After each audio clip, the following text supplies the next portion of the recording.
그렇죠. 근데 같은 거. 진한 거 좀. 또 있어요? 이거. 네.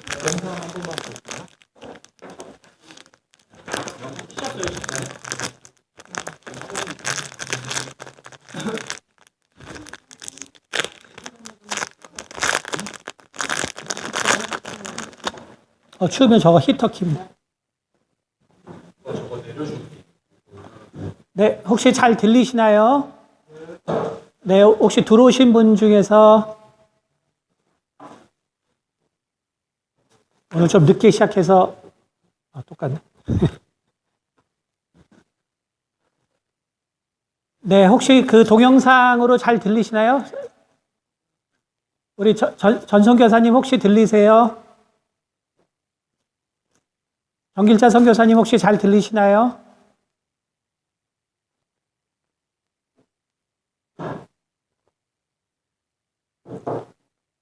네. 혹시 배 집사님 잘 들리세요?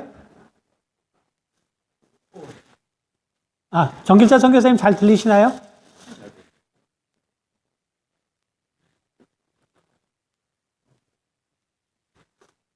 네, 그러면 잘 들린다고 생각하고 진행을 하도록 하겠습니다.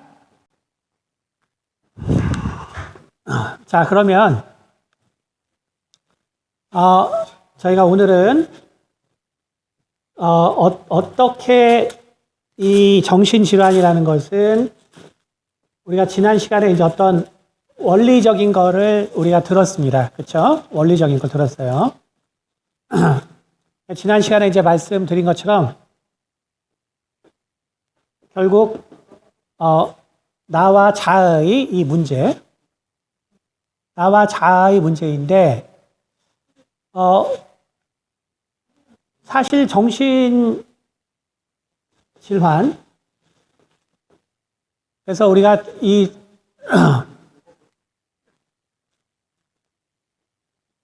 우리가 이제 정신의학에서는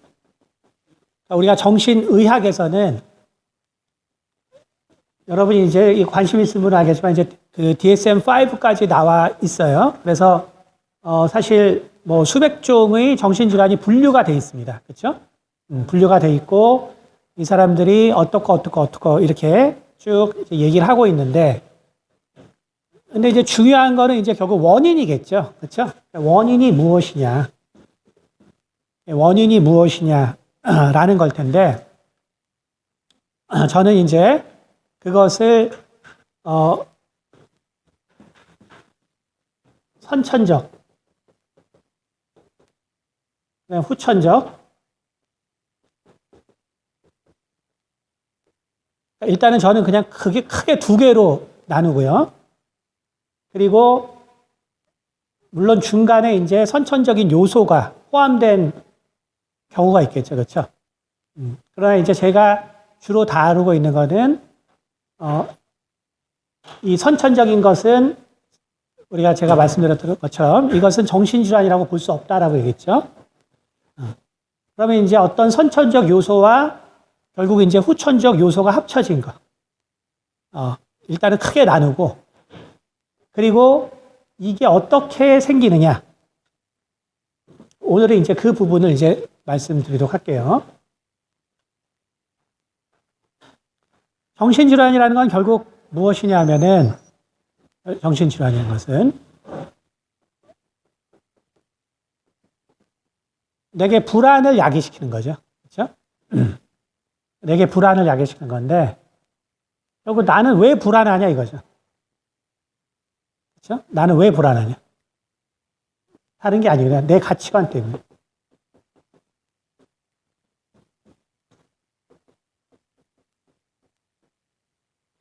그렇죠? 가치관이죠, 가치관. 사실 왜 불안하냐 하면은 가치관 때문에 그래요. 물론 우리가 이제 간혹 가다가 외상후 스트레스라고 해서 요걸로 생기는 경우도 있긴 있어요. 외상후 스트레스. 뭐 대표적인 게 이제 뭐 우리가 전쟁 중에서 혹은 뭐 강도를 당했거나 저도 뭐 그런 일이 그 노상 강도한테 두드려 맞은 적이 있는데 근데 그러고 나면은 한 달 동안은 진짜 누가 뒤에서 계속 때릴 것 같아요. 그래가지고 진짜 불안합니다. 제가 그 과천에 대학교 1학년 때, 2학년 때가 하여간 그 노상강도 3명한테 이제 두드려 맞은 적이 있는데 그러니 여자분들이 안 좋은 일을 당하면 그게 몇 년 간다는 거를 알아요, 충분히. 진짜 힘듭니다. 그래서 거리를 이제 그런 생각이 다 없어지기까지 한 6개월 걸린 것 같아요. 그러니까 한번 그런 일 당하면 사실 거리를 나서서 걷기가 되게 남자도 힘들거든요. 그러니까 그런 근데 이제 이런 걸 얘기하는 건 아니고 혹은 뭐 흔히 말하는 게 벌레. 어떤 사람들은 벌레를 너무나 또 무서워하기 때문에 그래서 제 책에도 써놨지만 그래서 여러분이 애들이 벌레를 무서워하는데 야 너는 남자니까 이걸 해야 돼 이러면 안 돼. 어린 시절에는 그러면 큰일 납니다. 어린 시절에 큰일 나요. 그러니까 그런 것들은 다 시간이 지나면 하나하나 극복되는 거기 때문에 담력을 키워준답시고 뭐 어릴 때부터 막 강요한다. 이제 이러면 안 되죠. 그래서 이제 그런 것이 아니고 이제 대부분 상담을 해보면 결국은 이제 왜 정신질환이 발생하냐면 가치관 때문에. 왜? 불안이라는 건 결국 가치관 때문에 나오는 거예요. 나는 이렇게 생각하는데 상대방은 다르게 생각하는 거예요. 그것이 이제 계속 지속되죠. 계속. 그래서 결국은 불안이라는 건 뭐냐면 이 가치관의 이 충돌을 계속 야기시키는 이건 정신질환에 그래서 제가 제 책에서 말하는 것은 정신질환이라는 것은 딴 데에서 발생하는 게 아니라 이 가치관의 충돌의 지속에 있는 이것을 그렇죠? 그러니까 결국 정신질환이 어떻게 일어나요? 부모와 자식. 그렇죠? 그 다음에 남편과 아내. 그렇죠? 그 다음에 직장 상사와 부하. 그래서 정신질환이 아무 데서나 막 일어나는 건 아니고요. 안 들리네. 아, 그래요?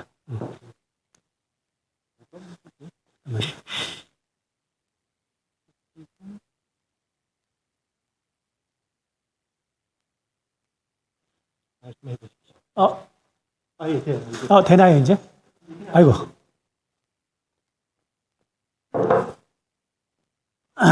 네. 네, 짧게 말씀드리면, 정신질환이라는 거, 오늘은 정신질환의 이 왜 생기나의 그 핵심인데, 우리가 이제 DSM-5 같은 데서는 정신질환을 수백 개를 분류해 놨습니다. 하지만,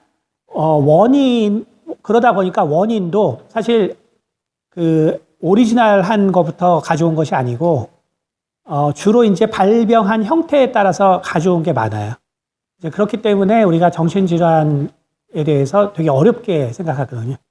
그래서 우리가 정신의학을 통해서 배운다 그러면 되게 어렵게 느껴질 수밖에 없어요. 그래서 이제 이 책은 이제 그것을 되게 좀 쉽게 여러분이 많이 만날 수 있는 사람들을 대상으로 했기 때문에 그래서 그 원인은 딴 데 있는 것이 아니라 바로 불안을 만들어내는 데 있고 불안은 왜 발생하냐면 결국 가치관의 충돌로 말미암아서 발생한다.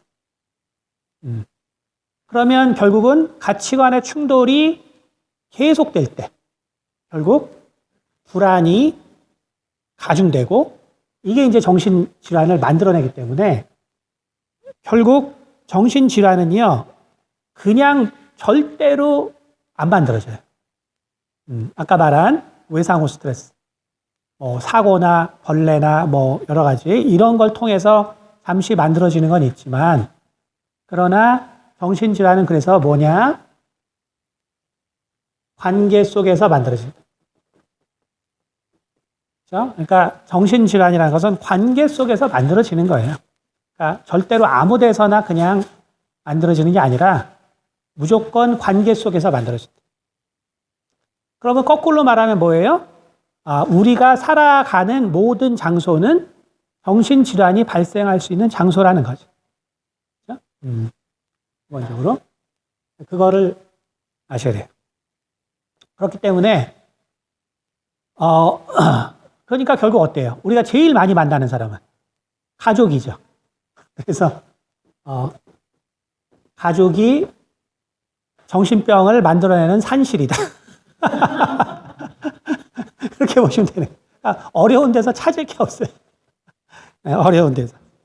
가족이 정신질환을 만들어내는 산실이고, 이제 드물게 직장에 있죠. 드물게 직장에 있지만, 사실 메이저는 이제 가족이 모든 토양을 만들어내는 것이죠. 그래서 결국은 우리가 이 관계를 알아야 되는데, 그래서 결국 우리가 부모와의 자식, 남편과 아내. 그래서 제가 책에도 썼지만 내가 진짜 계속 불안한데 내가 산다. 계속 불안한데 산다. 그리고 내 자식이 불안하다. 이러면 첫 번째 해결책은 무조건 떨어뜨려 놔야 돼요. 그게 해결책이에요. 무조건 떨어뜨려. 그래서 도대체 내 남편과 자식이 화합이 안 된다. 그러면 두 말 뒤돌아보지 말고 유학을 보내셔야 돼요. 뒤돌아. 그거 화해한다고 했다가 아주 그냥 다 붕괴돼요. 그래서 여러분이 그렇기 때문에 내 자식이, 자녀가 계속 힘들어한다. 그러면 쟤는 왜 저렇게 계속 힘들어해? 이러지 말고 뭔가 극복이 안 되나 보다. 그러니까 내보내야 돼. 내보내. 그것이 원인이. 내보내야 돼. 자, 그러면 남편과 아내는 어떻게 돼요? 이거 뭐 이혼할 수는 없는 거죠. 그렇죠? 주말 부부로 가야 되죠. 주말 부부로 가야 돼. 주말. 이게 그러니까 제일 쉬운 해결책이에요. 제일 쉬운. 그러니까 이게 우리가 뭐 이렇게 우리가 뭘 신경을 많이 쓸 수 없다. 무조건 분리시켜. 그러니까 결국은 이제 같이 산다는 게 그만큼 어려워. 같이 산다. 안 맞는데 같이 산다. 그만큼 어려워. 자, 그러면 결국은 이제 왜 가치관은 문제가 되느냐? 가치관은 왜 문제가 되냐면 이것은 양심에서 발달했는데 양심과는 또 다른 면이 존재하기 때문에 양심으로부터 만들어진 건 맞는데 근데 양심과는 다르다. 그럼 양심은 뭐냐? 양심은 그야말로 이거는 사실은 도덕이 포함되는 거예요. 도덕이 포함돼. 양심은 도덕이 포함되는데, 그렇죠? 근데 가치관은 도덕이 포함되지 않는다. 이게 포함되지 않는다. 그래서 사실은 우리가 이 정신질환의 문제, 이 양심이 포함된다. 이러면 정신질환 치료가 더 어려워져요. 그래서 기독교인들이 어려운 거예요. 기독교인들은 회복이 어려워. 왜냐하면 기독교인의 정신질환은 양심을 건드리거든요. 그러니까 더 힘든 거야. 가치관이 아니야. 왜냐하면 가치관은 안 맞는 거죠, 그냥. 이건 누가 맞다고 할 수 없기 때문에. 누가 맞다고 할 수 없어요. 안 맞는 건데, 이거는 이제 안 맞는 게 아니라 정죄를 하는 문제가 되니까. 더 힘들어지게 됩니다. 그렇죠? 그러면 우리가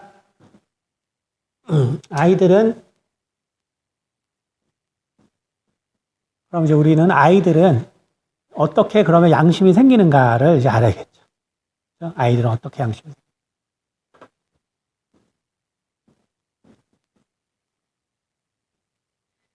그래서 기본으로 인간은 감각기억이라는 것을 하죠. 감각. 그렇죠? 감각기억을 합니다. 그래서 몸이라는 것은 감각기억을 해요. 이 감각기억이라는 것은 우리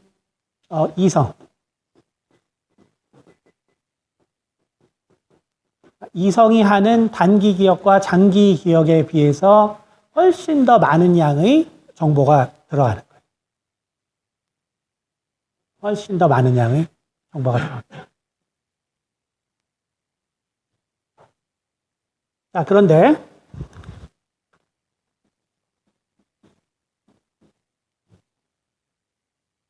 그런데 이제 이것이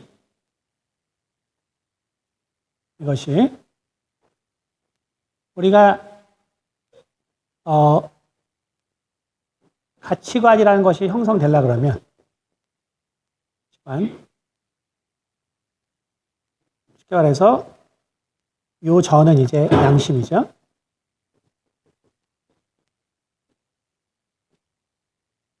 그럼 이제 요 양심이 형성돼야 되는데 이 양심을 형성하는 요 근거는 뭐냐?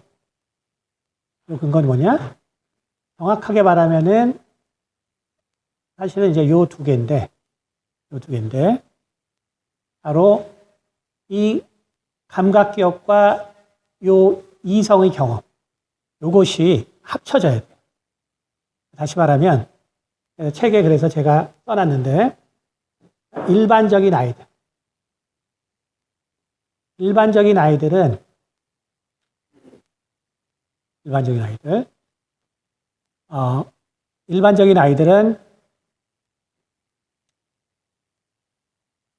내가 감정적으로 느껴지는 것.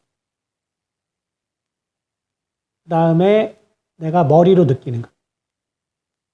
이것이 대체적인, 이거는 이제 아까 봤지만 감각격이 훨씬 많지만 이렇게 그림에서 표시한 거는 얘네들의 밸런스가 맞다는 거예요.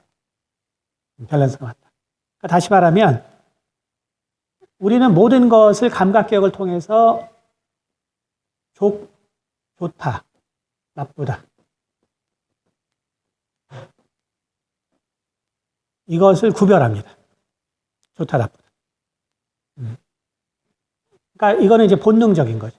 본능적으로 결국 몸이라는 것은 내 몸에 유익한 게 뭐고 나쁜 게 뭐라는 것을 본능적으로 할 거예요. 이것을 본능적으로 합니다. 그러니까 결국은 그래서 우리는 자연적으로 이 세상에 내가 나왔는데, 그렇죠? 지난주에 봤지만 우리가 이 세타 델타인데 델타 세타를 있는 동안에 뭘 인간은 결국 그 감각 기억하는 거냐면 무의식에다가 나에게 안전한 것이 무엇이고 안전하지 게 무엇이고, 그래서 안전한 것은 좋은 것이고 안전하지 않은 건 좋지 않은 것이고, 이것을 자연적으로 그래서 길게는 3살까지 결국 델타파, 세타파의 활동으로. 근데 뭐라 그랬어요? 델타는 심연의 기억이죠. 우리가 끌어낼 수 없는. 여기 한 3개월까지. 세타파는 한 2살에서 길게는 3살까지. 그렇죠? 그래서 애들은 항상 꿈속에 있다 그랬죠. 꿈속에. 이걸 통해서 결국은 우리가 마치 결국 모든 것은 잠재의식으로 이 저장이 돼야.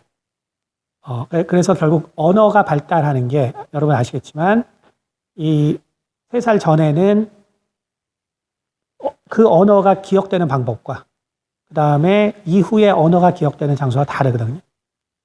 그러니까 그래서 무의식에다가 갖다 심어 놓는 거기 때문에 언어를. 그래서 애들이 할 수 있는 거예요.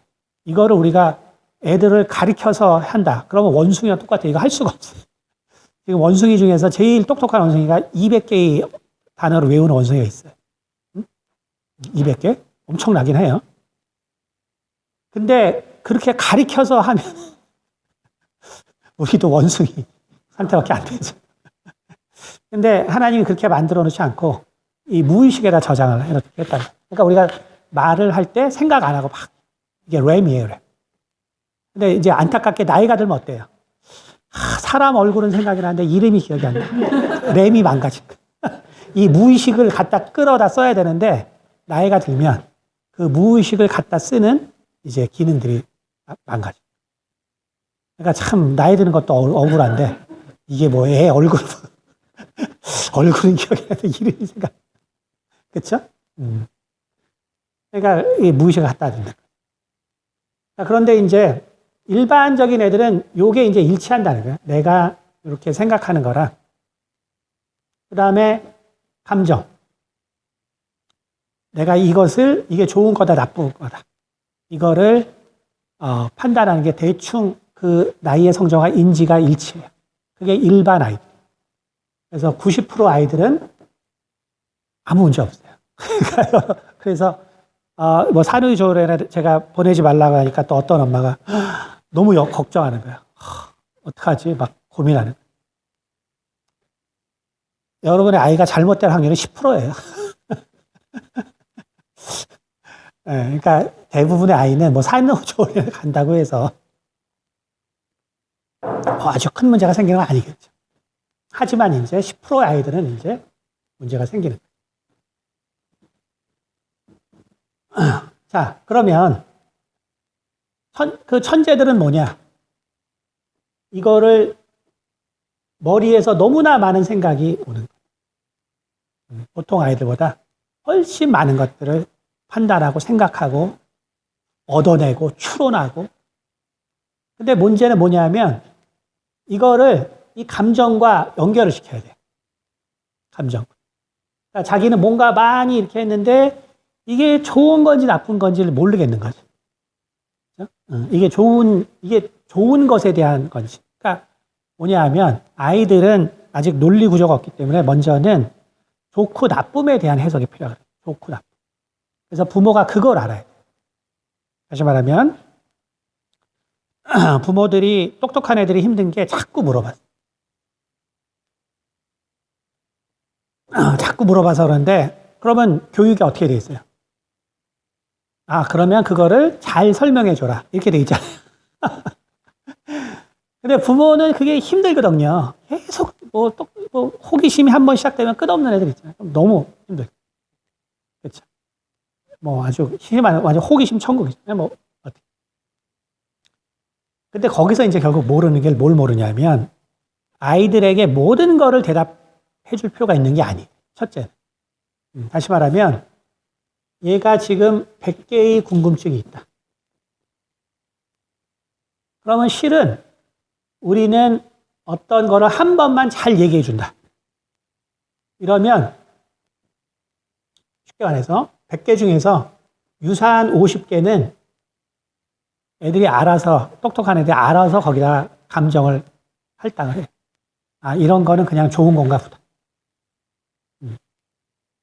근데 부모들이 질문했는데 모르겠는데 뭔가 답은 하기 어려운데 실은 그게 아이에게 좋은 거. 그래서 핵심은 뭐냐면 어떤 걸 물어봤을 때 너무 정확한 대답을 하려니까 힘든 거예요. 그게 아니라 좋은 것은 좋은 분위기로 얘기해 줘. 좋은 분위기. 그게 더 중요해요. 그럼 얘가 만약에 엄마 아빠 나를 어떻게 낳았어요? 뭐 이럴 때 그런 거 묻지 마. 이러지 말라는 거죠. 그러면 이제 그건 별로 안 좋은 것인가? 이렇게 돼버린 거예요. 아니라 나은 거지. 쉽게 말하면 좋은 분위기. 좋은 분위기가 중요하다. 그러니까 좋은 것은 좋은 분위기. 안 좋은 거 물어봤다고 그런 거 어디서 알았어? 이러지 말고 그런 거는 좀 더 큰 다음에 아는 게 좋아. 예를 들면 그러니까 그러한 것을 통해서 답이 어려운 거는 분위기로 만들어주면 돼요. 그럼 결국은 우리가 결국 예의 문제는 뭐냐면 사람이라는 거는 어떤 기억이라는 것을 그냥 다 받아들일 수는 없거든. 그냥 다. 우리가 크면은 분별력으로 새로운 걸 얻을 때 이미 형성된 걸 가지고 그걸 분석해야 되기 때문에 어릴 때 만약에 그래서 우리가 흔히 말해서 뭐 사이코패스나 반사회적 그런 자기애자들은 결국 그런 할당들을 잘 못 받아서 그런 거예요. 그러니까 이게 학대받고 부모랑 얘기할 기회가 없으니까 자기가 얻은 지식에 대해서 이게 좋은 건지 나쁜 건지 이 무의식으로 이게 들어가서 뭔가 행동을 할 때, 아, 이런 거는 뭐 하지 말아야겠다. 해야 되는데, 예를 들면 그런 거죠. 어린이집에 또 가보면 자꾸 뭐 가지고 자꾸 찌르는 애들 있어요. 찌르는 애들. 찌르는 애들 있고, 무는 애들 있고, 근데 그게 뭐냐 하면 딴 게 아니에요. 부모랑 충분한 시간이 안 있었기 때문에 그러한 것에 대해서 그것이 좋은 건가 나쁜 건가에 대해서 숙지를 할 만한 충분한 기회가 없어요. 왜? 결국은 아이가 한 3살까지는 그래서 부모가 가능한 한 같이 있어줘요. 같이.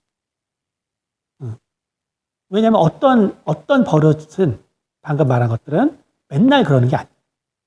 어떤 우연한 상황에서 발생한다. 어떤 우연한. 근데 그거를 부모가 보지 않았기 때문에 모르는 거예요. 걔에게 그런 이상한 습관과 이상한 지식이 형성된 거를 모르는 거예요. 그러니까 결국은 부모가 자식과 같이 있는 시간이 비례한 만큼 아이들의 인성은 비례해서 좋아질 수밖에 없어요. 어쩔 수가 없어요. 우리가 알 수 없는 이러한 작용들이 다 이 무의식으로 이걸 해야 되는데 요 기간이 끝나면 그 다음에는 본능적으로 잘 모르는 거예요. 그러니까 제가 그 연쇄살인 제가 인간에 대해서 제가 많이 공부를 하기 때문에 제가 또 한동안 한 1년을 한 연쇄살인마만 공부를 한 적이 있는데 정말 예전에 제가 설교도 한 번 한 적이 있는데 지금 살아있어요. 지금 역사상 최고의 연쇄살인마 감옥에 있는데 300명의 아이들을 죽여요. 300명. 300명. 300명의 아이를 좀 콜롬비아인가 그래요. 제가 옛날에 한번 설교를 했어요. 근데 그 사람은 왜 하냐면 그 생명이 꺼져가는 순간이 너무나 신기해. 그 사람은. 당연히 연쇄살인마들은 뭐 자기도 학대받아서 커요. 그러니까 생명의 존엄성, 누군가를 이렇게 피해주고 상해하고 하는 거에 대한 개념이 없어요. 왜? 자기는 막 그렇게 컸기 때문에 남에게도 그렇게 한다에 대해서 무의식적으로 잘못이 있다는 걸 잘 모르는 거죠. 그러니까 이 사람이 우연히 뭔 사고로 이렇게 이 애들하고 다투다가 죽였는데 죽는 순간이 너무나 신기해. 그래서 호기심이 생겨. 진짜 영혼이 있나? 저는 그래서요, 제가 그 사람 이름은 지금 생각 안 나지만 나중에 궁금한 사람 따로 물어. 그 사람이 그거를 연구한 거예요. 너무 웃기지 않아요? 그래서 몇백 명을 죽이고 나니까 안 거예요. 제가 한 3, 4년 전에 설교하면 진짜 영혼이 있다.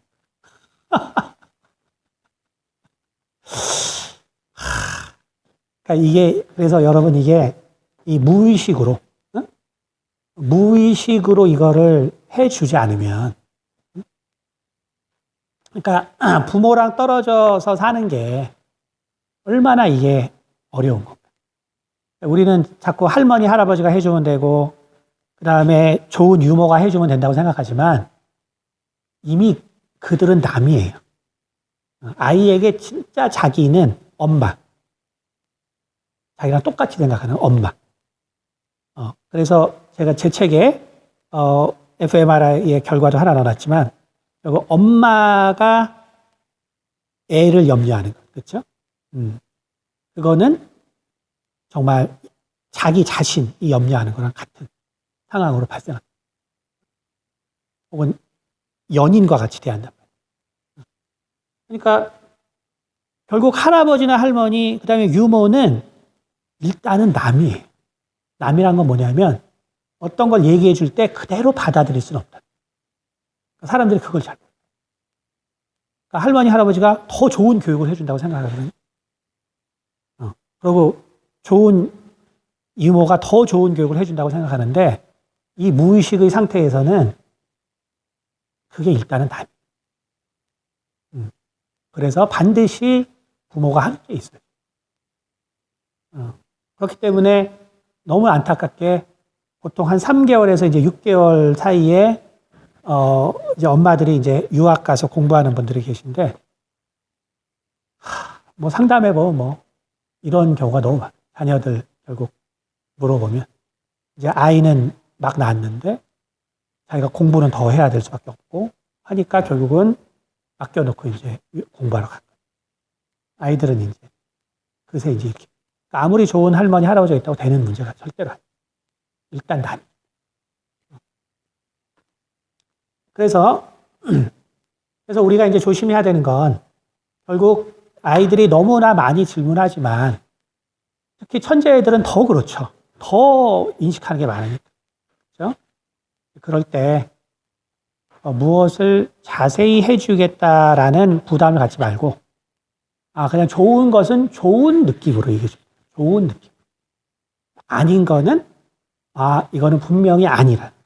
근데 아니라는 걸 할 때 무섭게 하면 안 돼요. 자, 왜 무섭게 하면 안 되냐?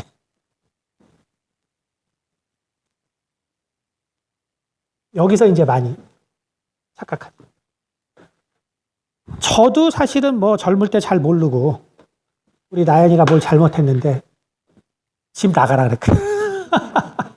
근데 애가 짐 싸서 나가더라고. 그게 3살이었는데.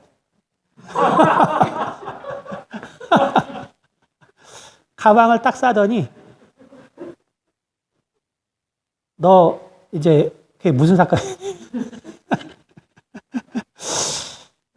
미국에 살 때인데 우리 이제 집에 이제 렌트를 공부할 때 렌트를 포닥 시절에서 렌트를 들어갔는데 어느 날부터 이제 벽에 자꾸 낙서가 생기는 거예요. 이거 우리 집이 아니니까 이게 낙서를 하면 안 되는데. 근데 이제 펜으로 이렇게 조그맣게 누가 했냐 했더니 서연이가 했대요. 그래서 그래서 서연이가 저기 서연이를 야단쳤죠. 너 이거 이렇게 하면 안 된다고. 근데 이제 얼마 있다가 또 낙서가 또 발견되는데 또 서연이가 했다는 거예요. 근데 이번에는 서연이 키 높이가 절대로 안 돼.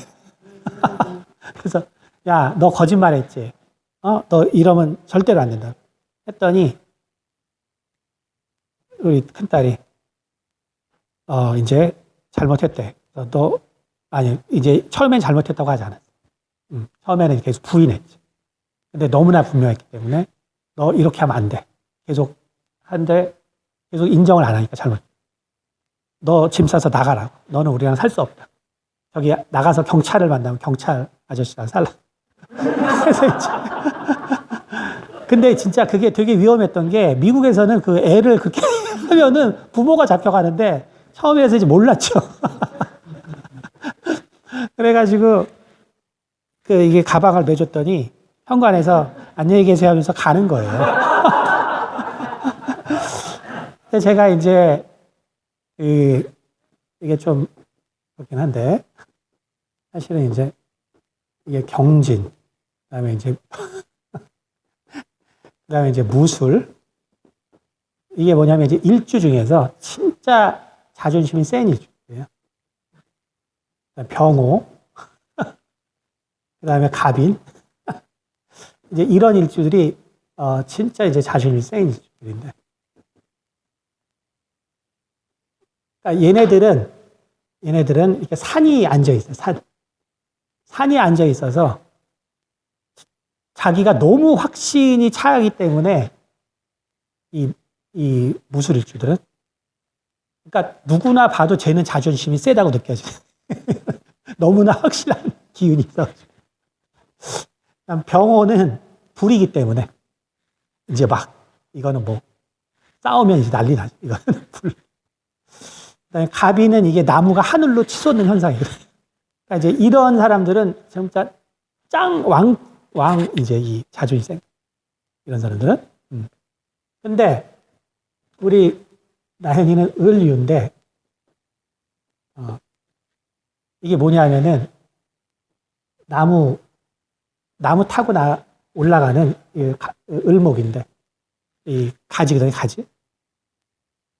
근데 을유는 뭐냐면은 생명력이 진짜 강한 거예요. 생명. 그래서 이런 애들은 하다가 부러지는데 얘는 별로 화내는 것 같지도 않은데 절대로 고집을 안 거예요. 그래서 이제 60 갑자 중에서 사실상 자존심으로 승리하는 을이죠. 나중에 알겠더라고요. 왜냐면 얘가 가방 싸고 안녕히 계세요 가더라고요. 그러니까 어릴 때부터 벌써 그 성향이 나더라고요.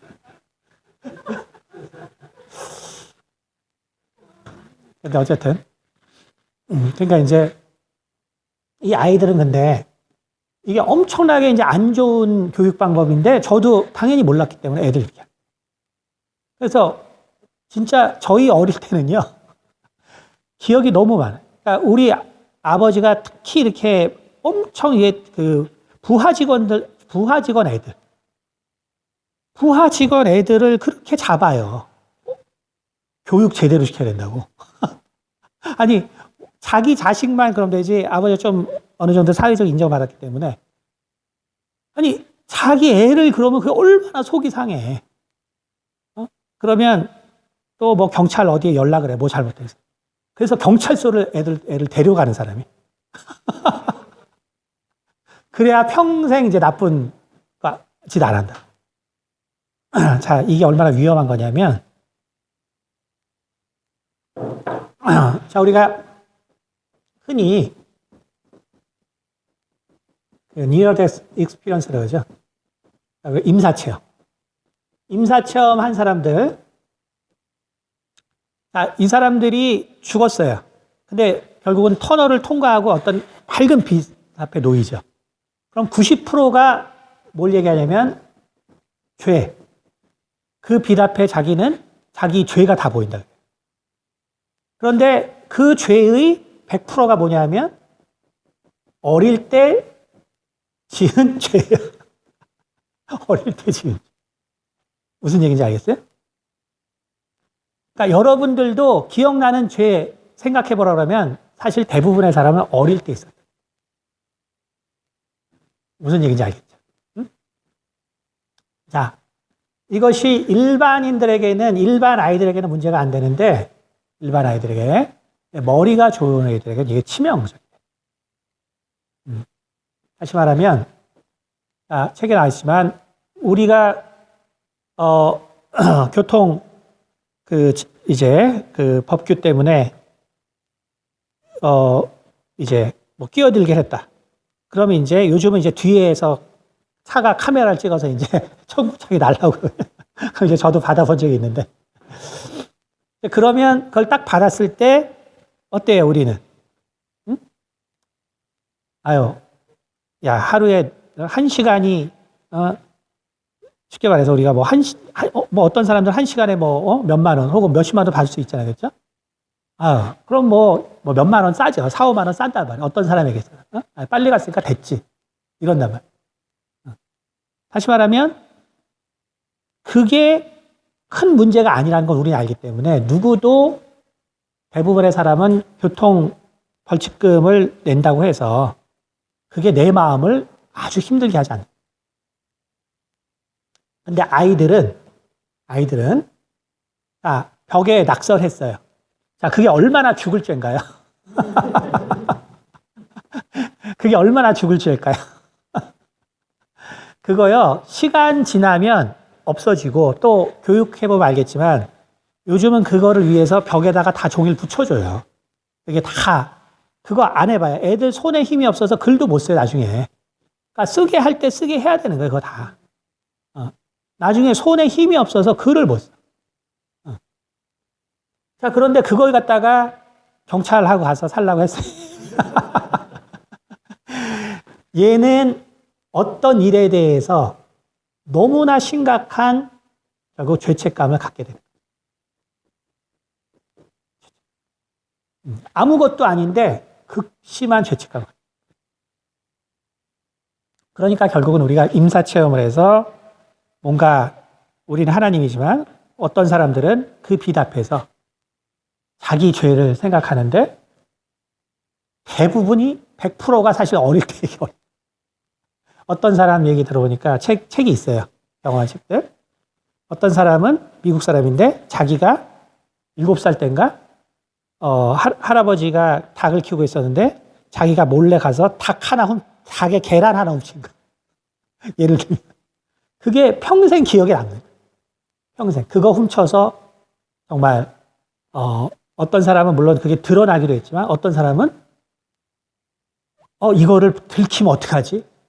라는 그 불안과 공포. 그래서 우리가 뭘 모르냐 하면 이런 경험을 아이들에게 자꾸 이 충격요법을 쓰는데 결국 이 충격요법이 아이들에게 얼마나 심각한 정신질환을 야기하는지를 몰라요. 그것이. 결국 이런 경험처럼, 임사체험처럼 또 우리도 어떤 사건이 어릴 때 경험했던 죄가 여태까지 생각나는 거죠. 그거는 지금은 아무렇지도 않을 수 있죠. 그러나 그 아이가 성장해 오는 과정에서 얼마나 그것이 큰 충격이 됐을까를 모른다. 그래서 이런 것들이 쌓여서 결국 어떻게 되냐면, 이제 제가 이제 상담을 해요. 그러면 대부분의 이제 뭐 성인이 된 사람들은 물론 뭐 여전히 부모랑 이제 사이가 안 좋은 사람들도 있지만, 그러나 많은 경우에 특히 이제 남자들은 감정적으로 훨씬 빨리 마음을 닫아버리기 때문에 그렇기 때문에 너 부모와의 관계가 어땠니 물어보면 뭐 안 좋았다고 그래요. 그게 문제가 있는 거야 하면은 남자애들은 나 아무렇지도 않다고. 아무렇지도 않다. 아무렇지도 않다. 그러니까 뭐예요? 내 마음은 결국은 이제 엄청난 상처를 받았지만, 그렇죠? 내 마음 상처를 받았지만, 그래서 나의 성격은 왜곡됐어요. 왜곡됐어. 그런데 어떻게 돼요? 이제 이 근원을 이게 무의식과 이런 때 만들어진 거기 때문에 나의 지금 성장에 엄청난 지금 왜곡에 영향을 줬는데 그 근원이 된다는 거를 대부분 몰라요. 대부분 몰라요. 그래서 마침 이제 요즘 하여간 우리가 오은영 박사 프로그램이 있으니까 부모님들은 그걸 하여간 많이 보고 이 책을 보면은 진짜 많이 도. 그러면 결국 결론은 똑같아요, 보면. 결국은 부모가 사랑을 안 준 거예요. 100%. 거기서 제가 여태까지 그 나온 걸로 봐서 이상한 이유로 아이가 이상한 적 한 번도 없어요. 100%가 결국 부모가 자녀에 대해서 이해를 못해요. 100%. 그거 보세요. 그거 아닌 편 있으면 좀 소개 좀 해서 좀 보여줘. 다 그거야. 다 부모가 그냥 모르는 거. 다 부모가. 다 모르는 거. 그래서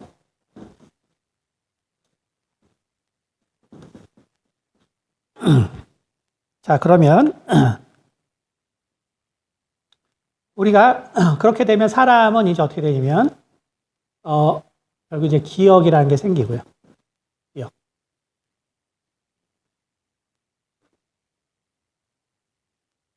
그래서 이게 뭐냐면, 근데 제가 이제 뭐냐면 remember라고. 기억, remember. 자, 근데 이게 어떻게 들어오는 거냐면,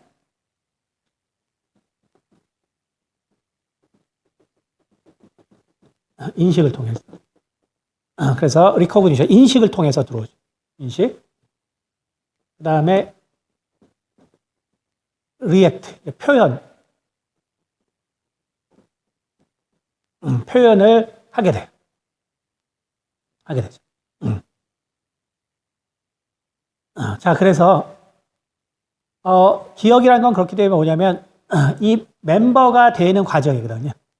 기억이라는 건 멤버가 되는 과정. 나와 이제 하나가 되는 과정. 그래서 항상 이제 기억이라는 거는 나라는 거, 우리가 나와 자아가 나와 자아가 있으면 요 나의 역할이죠. 항상 추가해요. remember. 그래서 나의 어떤 구조 안에 항상 이렇게 이제 추가를 시키죠. 그러면 이제 표현이 되고 인식이 돼요. 자, 이러한 이 과정, 요것이 잘 이루어지는 것을 우리가 선순환이다. 선순환이다. 이렇게. 선순환이다. 이렇게.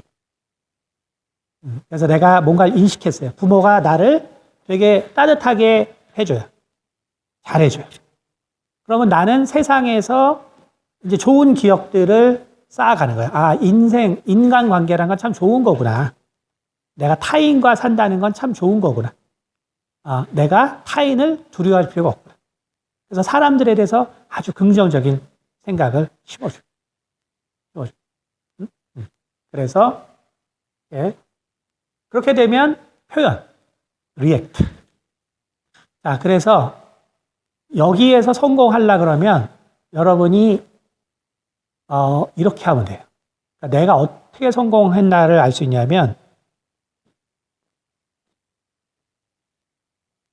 이건 너무나 자연스러운 건데요. 2, 3살 사이에 아이가 안 가르쳐줘도 돼요. 가르쳐주면 편향되니까. 그냥 사랑한다고 많이 얘기해주고 사랑한다고 표현해주고 하면 어느 때쯤에 아이가 스스로 엄마 아빠 사랑해요 이야기를 합니다.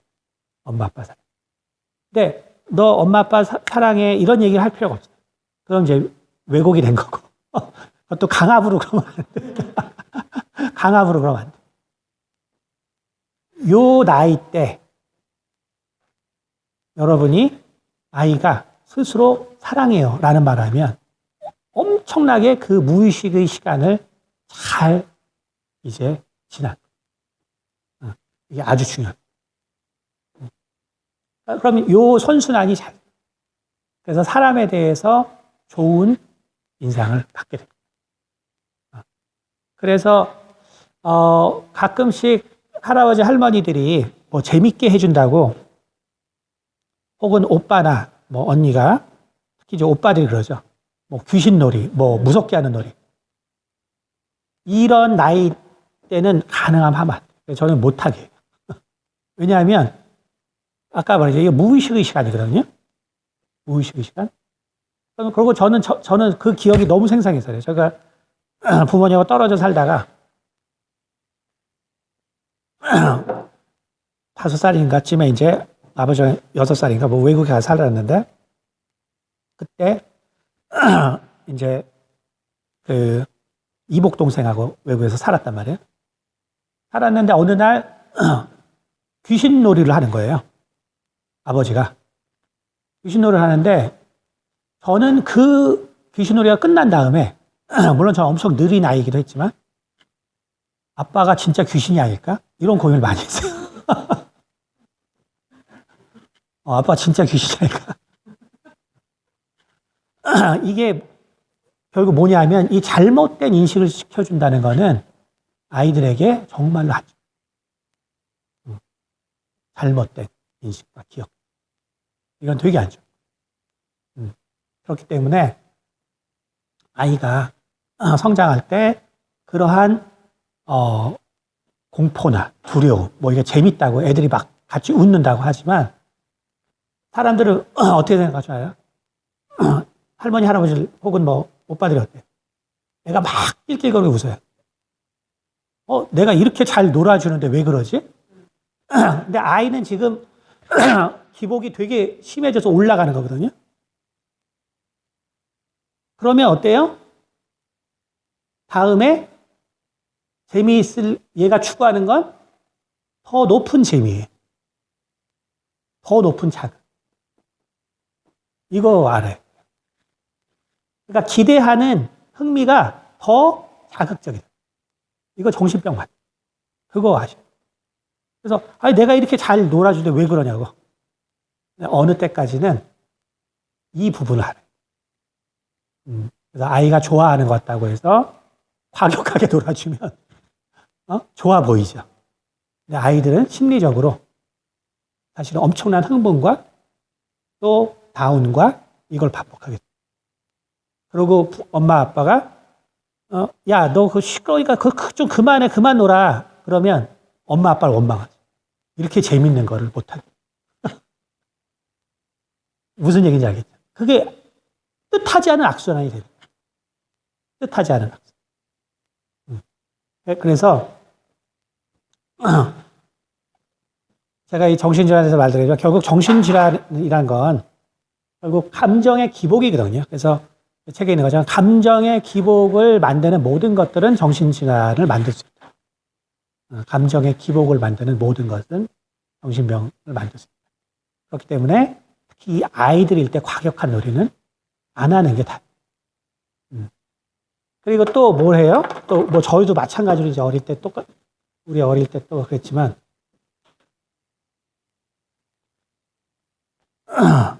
저도 이제 어릴 때 그 우리 둘째가 또 완전 파워풀한 거 애가. 그래가지고 첫째를 막 이제 막 뭐 밀치는데 막 애가 첫째가 막 나가 떨어지고 막 그러는 거죠. 그리고 베개 놀이 하는데 막 얻어맞고. 그러니까 그게 이제 막 애들이 3살, 2살 때인가 뭐 그때. 그래서 2살, 1살 때. 결국은 어른들이 하는 말이 뭐예요?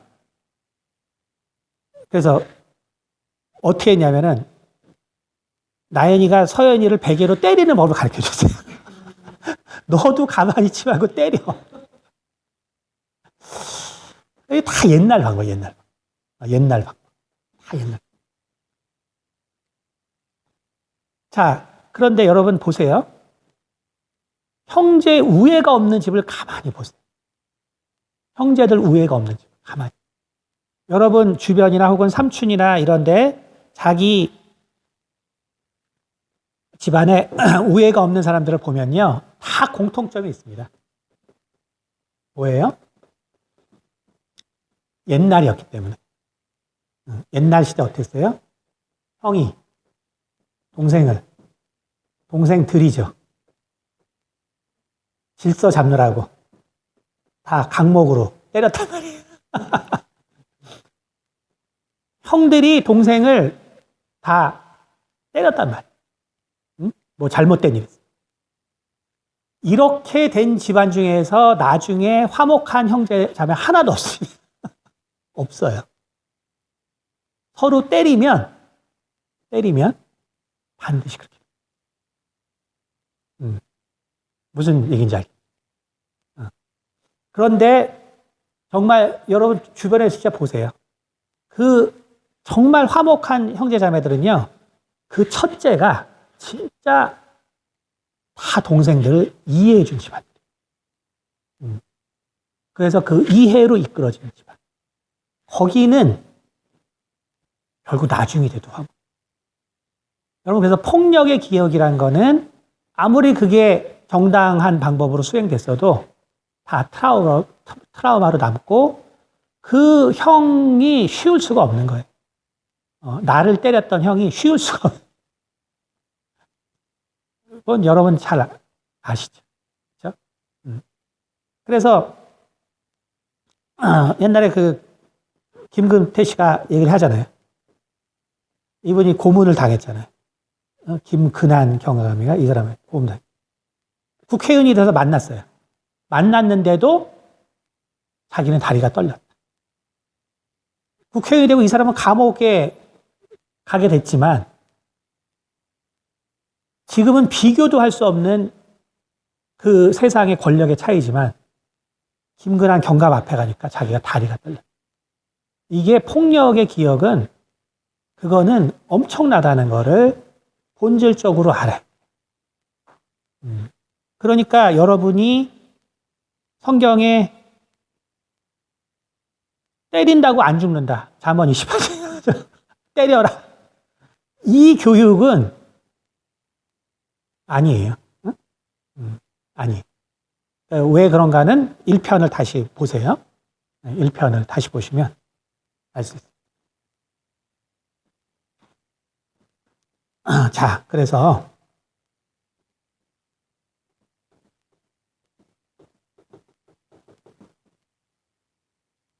우리는 이 인식을 잘 해야 되는데, 그런데 이제 결국 우리가 이렇게 상처를 받게 되면, 어떻게 돼버리냐면, 이제 동기 추동. 그렇죠? 동기와 추동이라는, 결국 나의 기억을 재배열하는, 나의 인식작용, 나의 기억을 재배열하는. 자, 내가 계속 학대를 당해요. 그리고 뭐 꼭 학대라는 표현을 하니까 이제 사람들이 오해하는데, 학대가 아니라 뭐 하여간 내가 사랑에 관심을 못 받고 결국 정서적으로 나는 많은 사랑이 필요한데 내가 계속 못 받는다. 그러면 결국 어떻게 되냐면은 이 동기, 추동, 자, 이 부분들이 내 기억을 어떻게 다시 재구성하냐면 결국 이제 상처의 기억으로 재배열한다. 상처의. 이건 뭐예요? 자, 내 동기가 이제 나빠졌어. 내 부모는 내가 믿을 만하지 못해.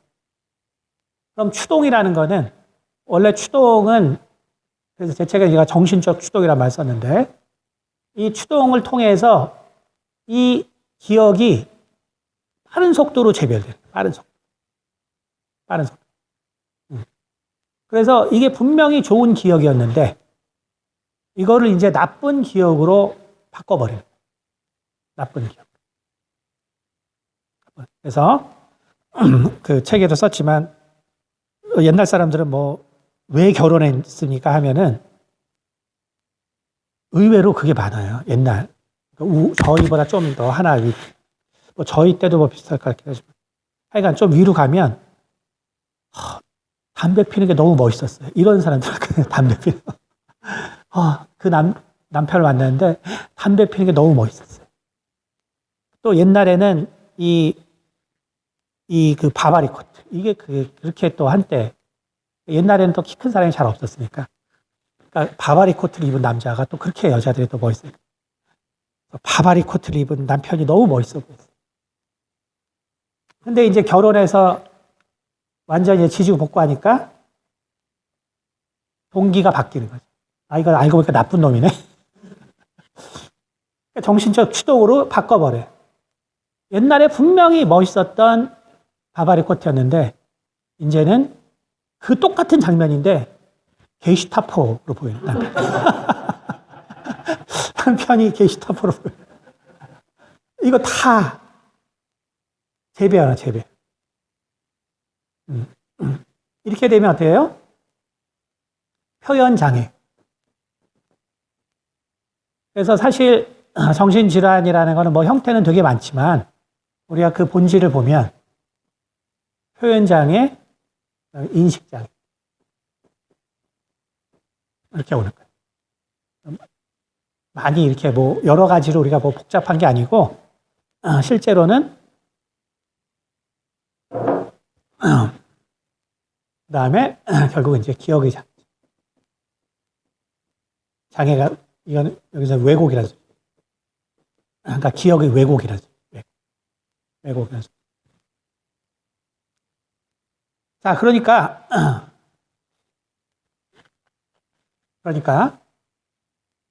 자, 그래서 여러분, 이제 우리가 자녀나 혹은 남편이나 일반적으로 이제 뭐 아내가 훨씬 많죠. 일반적으로 아내가 훨씬 많죠. 그러니까 아내가 똑같은 식으로 어떤 불만을 제기한다. 자녀가 어떤 똑같은 식으로 불만을 제기한다. 그러면 뭐 이제 내용은 좀 다르겠지만 결국 형식은 같다는 걸 알거든요. 그러면 어쨌든 이 강의를 들으신 분들은 진짜 조심해야 돼. 똑같은 식으로 불평하면 그 문제가 이제 있다는 거예요. 이건 뭐냐면 기억의 이상이 생기고 있다. 기억의 이상이 생기고 있다. 이런 걸 알아요. 다시 말하면 뭐 처음에는 그렇게 같이 살았겠죠. 부부를 예를 들면 잘 살았겠죠. 그런데 이제 그게 쌓이게 되면 어떤 모습이 안 좋게 보여줄 수밖에 없고, 그러면 결국 어떻게 되냐면 이제 이 남편과 경험한 어떤 경험들이 지금 나쁘게 재배열되고 있다는 거예요. 나쁘게 재배열되고.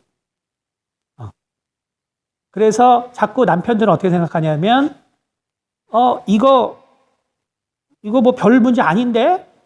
이거 별거 아닌데? 왜? 가치관의 문제니까. 가치관의 문제이기 때문에 야, 그거 네가 생각 바꾸면 되지. 이렇게 해버린단 말이에요. 근데 여자 입장에서는 이게 가치관의 문제이기 때문에 자기는 엄청 상처를 받는데 잘못했다고 할 수는 없고. 그렇죠? 그래서 제 책에 있지만 결국 일반적으로는 결국은 가치관의 문제로 정신질환이 생깁니다. 근데 그 표현 방법은 결국은 불만이다, 불만. 근데 그 반복 불만이 계속되면,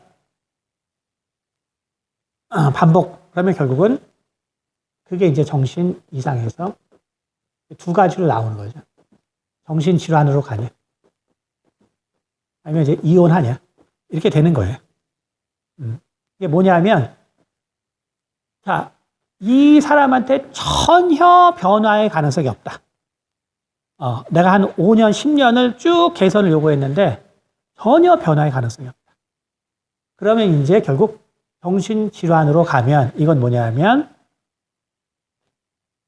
이제는 그 문제가 생기면 내가 너무 상처가 심해져서 이제 죽을 것 같아. 죽을 것 같아.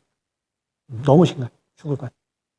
그럼 내가 죽으면 안 되니까 살려고 정신질환이 나타나. 그래서 대표적인 게 우울증이거든요. 그래서 모든 정신질환은 다 우울증을 동반할 수밖에 없어요. 그리고 일정 기간 조울증을 동반할 수밖에 없고. 왜냐하면 이 감정의 기복생이. 그래서 이런 두 현상은 뭐 거의 일반적으로 존재할 수밖에 없어요. 자, 근데 여기 있는 것처럼 중요한 거는 이거는 정신질환, 그래서 살려고 하는 표현이다를 아셔야 돼요. 그러니까 정신질환이 걸린 누구를 보든 간에 참 살려는 몸부림이구나. 이것을 그래서 아주 분명하게 합니다. 그러면 자살은 뭐냐? 이런 사람들이 자살은 뭐냐? 자살이라는 것은 이거는 병이에요, 병. 병이. 그러니까 정신병의 그냥 하나의 현상이에요, 현상. 정말로 죽고자 하는 게 아니라, 아니고, 이 절망적인 상태에서 뇌의 기능이 사실은 정지하는 거라. 뇌의 기능이요. 그래서, 이 자살을 시도하는 경우는 그렇기 때문에 일반적으로 그 과정이 막 심각하지가 않아요. 일반인들은 내가 자살하려고 한번 생각해 보세요, 여러분이. 그러니까 멀쩡하게 자살하려고 하니까 되게 힘들지. 그렇잖아요.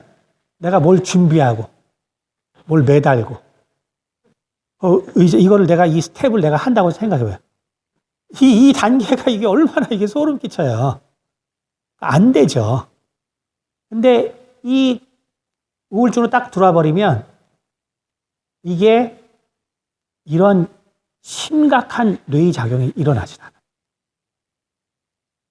그러니까 그냥 물 먹듯이 해보는 거예요. 물 먹듯이.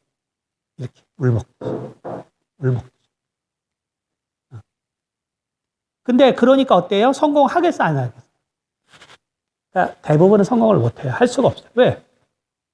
치밀한 생각으로 하는 게 아니거든요. 치밀한 어떤 계획을 가지고 하는 게 아니라 그냥 죽는 것도 괜찮겠다. 근데 그게 아무런 어떤 그 과정 가운데 특별한 뭐가 없어요.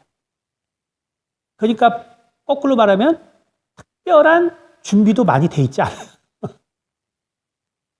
그러니까 그러니까 이게 살려달라는 건데 왜 죽냐? 이거 사고로 죽는 사고. 사고로 죽는 사고. 진짜로 죽으려고 죽는 게 아니라 그냥 아무 생각 없이 자꾸 그냥 하다 보니까 사고로 죽어. 그래서 누구도 죽고 싶어서 죽는 거는 절대로 아니다. 그거를 알아야 돼요. 그러니까 이런 상태가 되면 어떻게 해야 돼요? 이런 상태가 생기면 무조건 부모 중에 한 명은 옆에 있어요. 어느 정도 아이가 괜찮아질 때까지 무조건 옆에 있어요. 이거를 보통 잘 몰라서 이게 지금 반복된 시도 중에 우연히 죽는 거예요. 실은 죽고 싶어 죽는 것도 아니에요. 그래서 이러한 현상이 생기면 결국 부모 중에 한 명은 꼭 있어줘요. 자녀는 뭐 형제 자매한테 지키라겠다 진짜 죽으면 그 집안 작살나요, 작살. 제가 이제 많이 도와봤기 때문에 결국 자살한 자기 형제 자매를 봤다. 평생 트라우마에 시달려. 무슨 얘기인지 알겠어요? 봐도 부모가 봐야 돼. 부모가. 이거 뭐 형제 자매가 처음 발견했다. 그럼 그 집안 끝나. 그래서 부모가 지키고 있어요. 이걸 꼭 알아야 돼.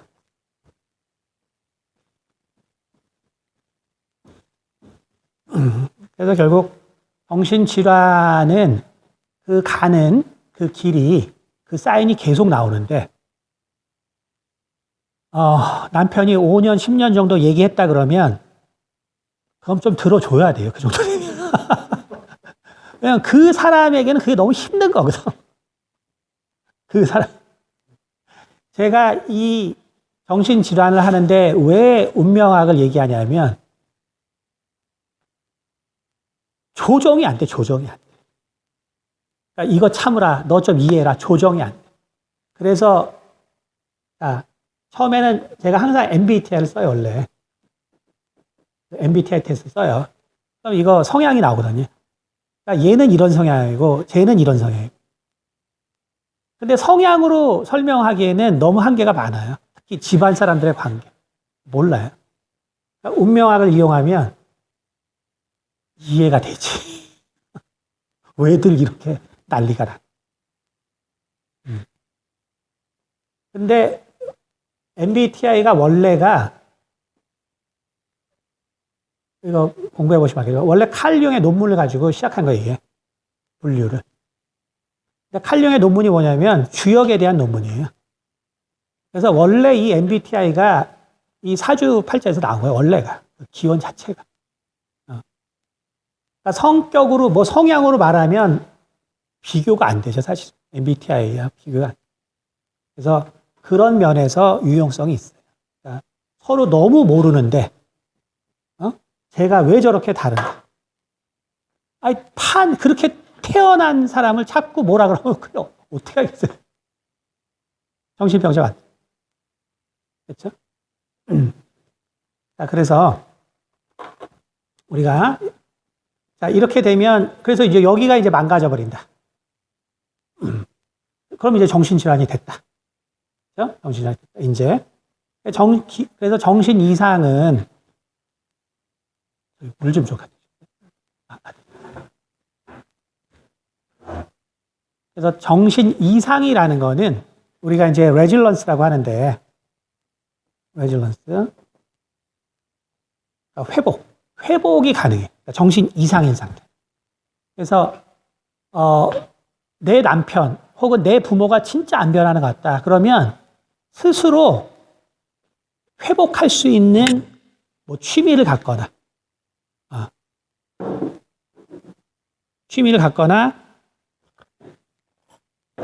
뭔가 신앙생활을 할 수 있거나, 신앙이 최고라는 건 여러분 다 알죠, 그렇죠? 그렇죠. 여러분 신앙 없이 버텼으면 벌써 미쳤죠. 다 신앙이 있었으니까 이 회복이 된 거예요. 레질런스가 있어요. 신앙이 진짜 중요해요. 이거 없었으면 뭐 미치든지 이혼하든지 이제 한 거 어쩔 수 없어요. 자, 그런데 이제 이 레질런스가 이제 도저히 안 되는 단계까지 오면 그게 정신 이제 질환이 됐다. 자, 이제 그래서 질환이 됐다.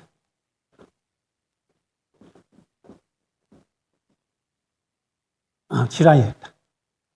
자, 이렇게 되면 알아야 되는 게 모든 인식은 스트레스다. 이거를 알아요. 그러니까 나에게 오는 모든 건 스트레스. 그걸 이해해줘.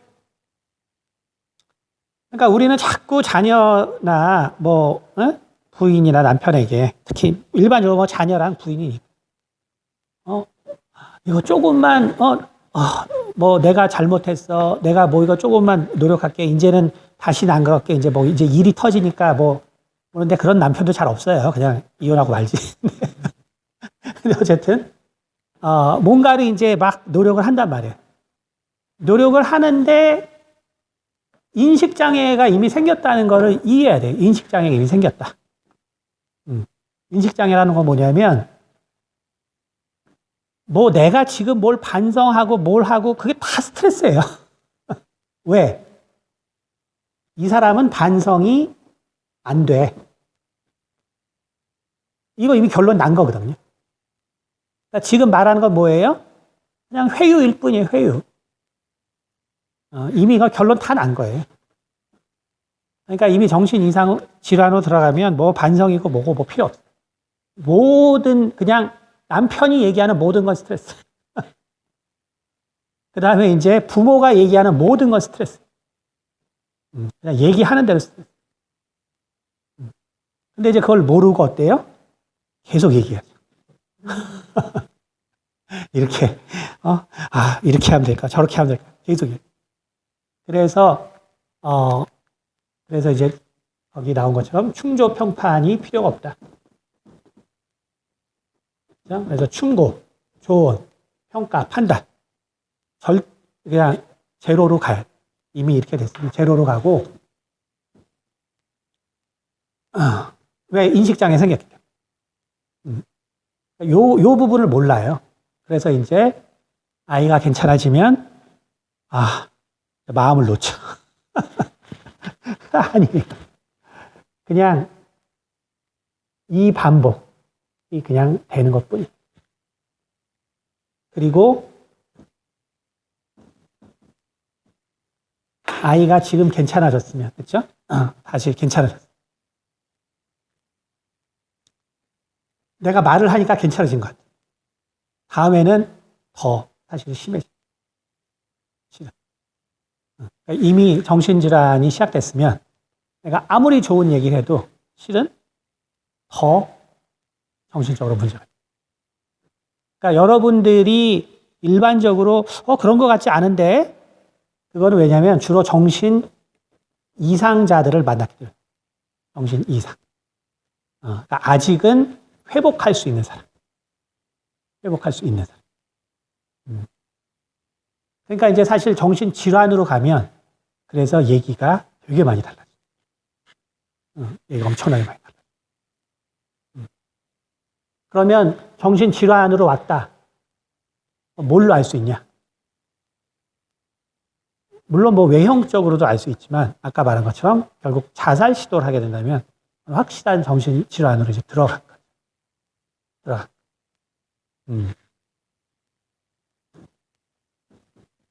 그래서 그렇기 때문에 우리가 이제 그 의학적인 도움을 받는 거는 그렇기 때문에 그게 중요해요. 음. 음? 정신질환으로 봐야죠. 왜냐하면 아까 말했지만 그거를 가는 단계가 어렵지가 않단 말이에요. 근데 정신이 있는 상태에서는 사실 그게 좀 불가능해요. 사실은 정신질환인 상태. 그러니까 근데 정신질환이 있다고 뭐 얘기가 안 되거나 이런 게 절대로 아니에요. 다 돼요. 그래서 모르는 거죠. 그렇죠? 그래서 이제 요 부분을 그래서 우리가 좀 잘 알아야 된다. 그러니까 어떻게 돼요, 결국은? 그래서 그냥 옆에서 주변 사람은 어떻게 돼요? 그래서 이렇게 되면 그냥 묵묵히 돕는다. 이거 답이, 이거밖에 없어요. 그래서 제 책이 뭘 쓴 거냐 하면, 진짜 정신질환이 치료되는 방법을 쓴 거예요. 정말로. 그래서 책을 읽어보면, 정신질환 치료가 안 되는구나, 라셨어요. 진짜로 치료되는 유일한 방법을 쓴 거기 때문에. 그러니까, 그러면 이렇게 되려면 어떻게 돼요? 자, 왜 실패하냐? 가족 구성원이 많을수록 실패해요, 실제로는.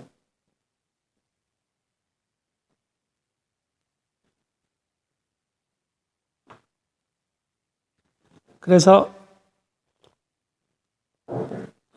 가족 구성원이 적으면 성공할 확률이 높아요.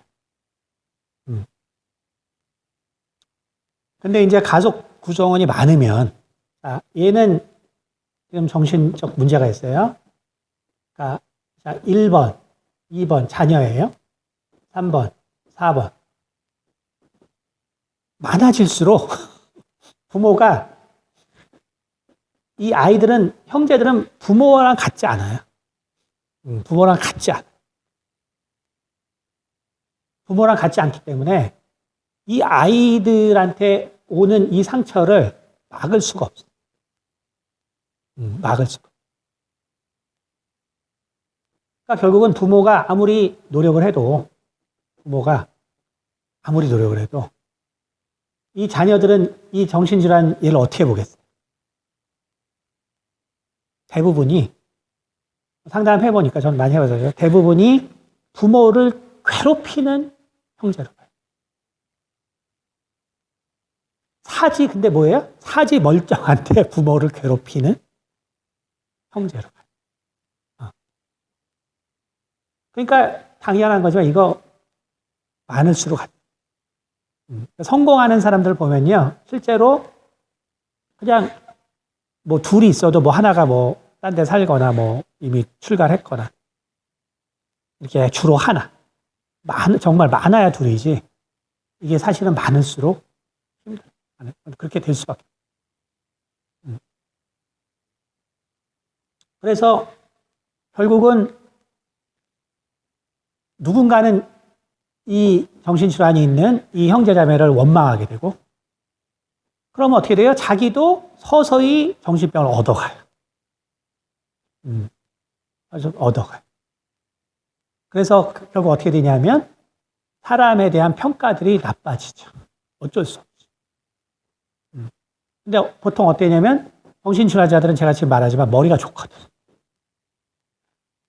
머리가 좋으니까 결국은 어떤 뛰어난 것에 대한 반감? 그런 이제 왜곡된 그런 생각들이 자리 잡아서 사람을 이제 평가할 때 그런 왜곡된 요소들이 들어가게 됩니다. 자, 그래서 정말로 중요한 건 그렇기 때문에 치료할 수 있는, 지금 말했지만 결국 인식장애이기 때문에 일단 이 부분을 일단 해결해야 돼요. 그러니까 결국 실패하는 정신질환 치료가 실패하는 이유는 이것 때문에 그렇고, 그리고 제가 부모가 다 와야지만 해준다고 하는 이유도 어차피 아빠가 안 도와주면 소용없고 어차피 아빠가 안 도와주면 소용없어. 예, 엄마가 아무리 노력해봤자 아빠가 또 정신질환을 만드는 분위기를 만들어버려. 안 돼. 그래서 이 인식장애의 문제를 해결. 그러면 자 이제 요게 중요해요. 근데 요게 중요한데 그래서 제가 이 운명학을 이게 인용 지난 시간에 한 거지만 길어야 10년이다. 길어야 10년이면 강산도 변한다. 이건 자연의 이치예요. 자연이. 10년이면 강산도 변한다. 그러니까 이 기간을 어떻게 버티냐. 이 기간 어떻게 버티냐. 그러니까 이 기간 어떻게 해줘야 된다는 거예요. 그냥 아이가 정신질환이 있는 아이의 마음이 편하도록 그냥 옆에서 묵묵히 도와줘. 뭐 특별히 뭐 마음이 어떠니 뭐 어쩌니 물어볼 것도 없어. 묵묵히 도와줘. 왜? 말씀드렸지만 이게 이성으로 해결될 문제가 이미 아니거든요. 아니기. 그러면 지금 얘가 지금 이 기억의 왜곡이라는 결국 이 동기와 추동 이 벌써 왜곡으로 돼버렸는 그렇죠? 동기와 추동이 다 왜곡시켜버렸는데 이게 뭐 말로 설득될 것 같아서는 정신질환이 아니죠. 그렇죠? 부모는 끊임없이 거기에 희망을 거는데 그거는 아닌 거예요. 그건 아니고 묵묵히 도와줘요. 그럼 어떻게 되냐? 결국 이 무의식이 일로 들어가야 되는 거예요. 무의식이. 이 이성이 아니라 이미 이거는 지금 못 들어가기 때문에 이거 다 스트레스겠죠. 그리고 무의식이 들어갈 수 있도록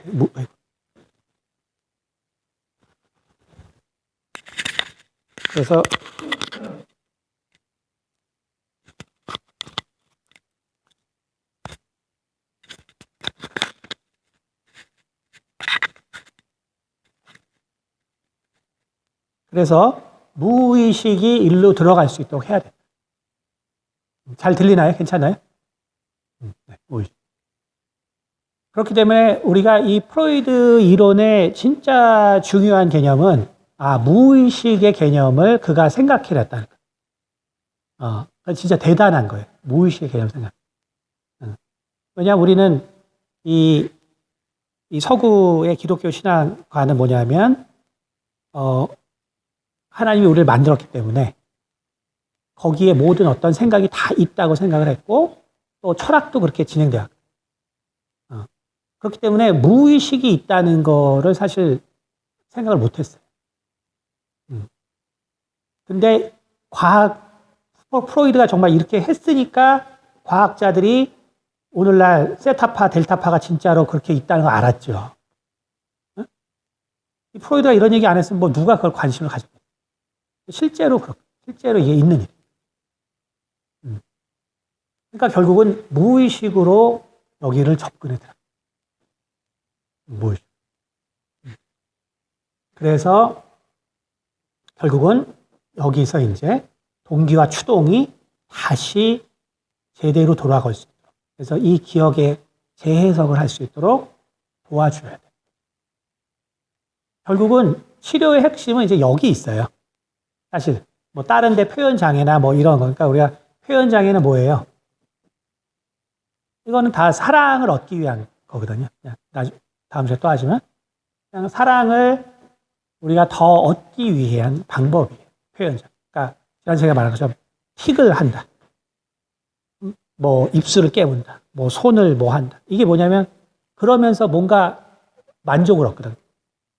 내가 얻지 못한 만족을 얻거든. 야, 너 왜 그래? 그럼 이제 자긴 좋아서 하는 거거든. 오락 중독. 결국 뭐냐면 지금 이게 이게 처음에 발달하는 건 다 표현장애라고 해요. 당연한 거지만. 이게 인식장애까지 완전히 되는 건 진짜 심각한 거고. 대부분은 일단 표현장애로 나타나요. 표현. 그러니까 뭔가 내가 불안해졌기 때문에 그 불안을 상쇄할 어떤 다른 행동을 하는 거예요. 그 다음에 내가 사랑이 필요한데 그 사랑을 이제 얻기 위한 또 다른. 그래서 이제 머리가 좋은 아이들의 문제가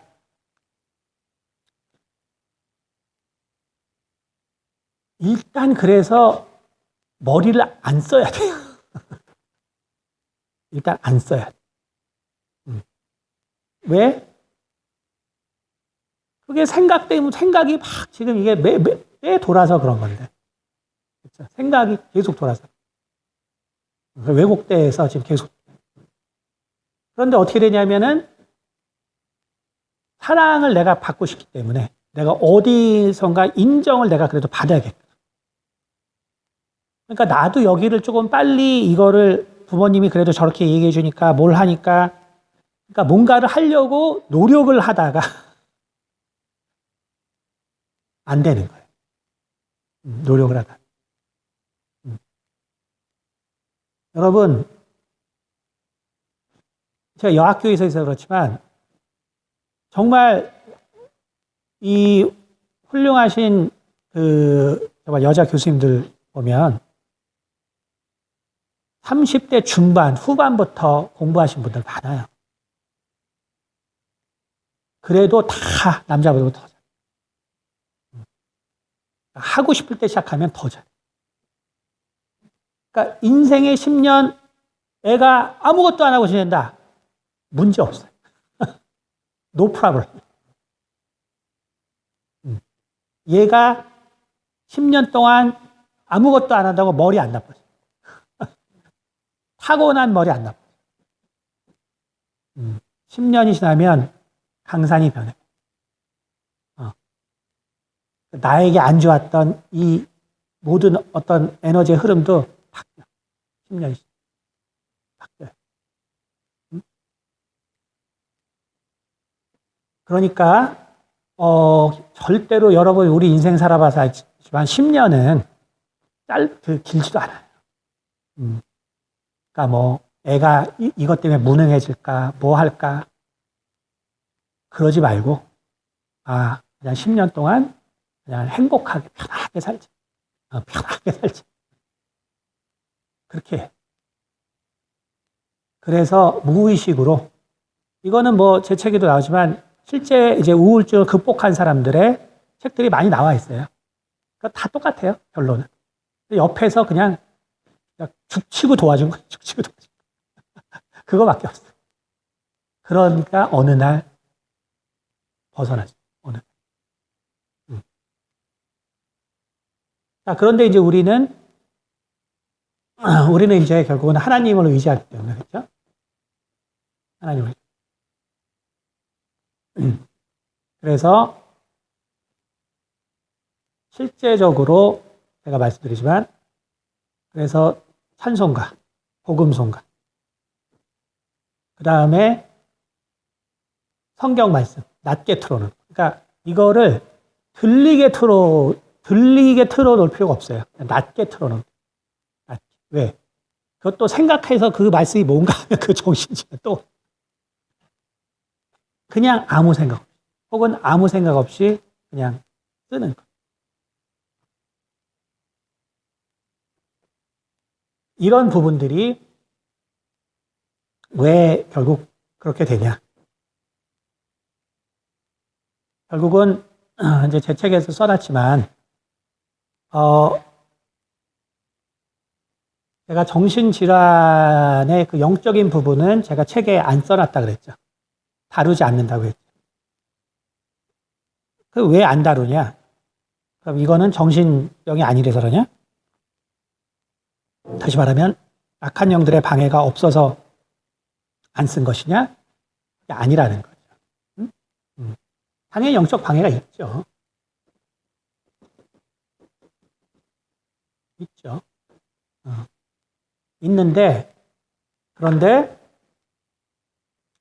일단 이 접근을 하지 말아야 되는 이유는 이거는 아까 봤지만 이게 진짜 정죄감을 심어줄 수 있어요, 이거.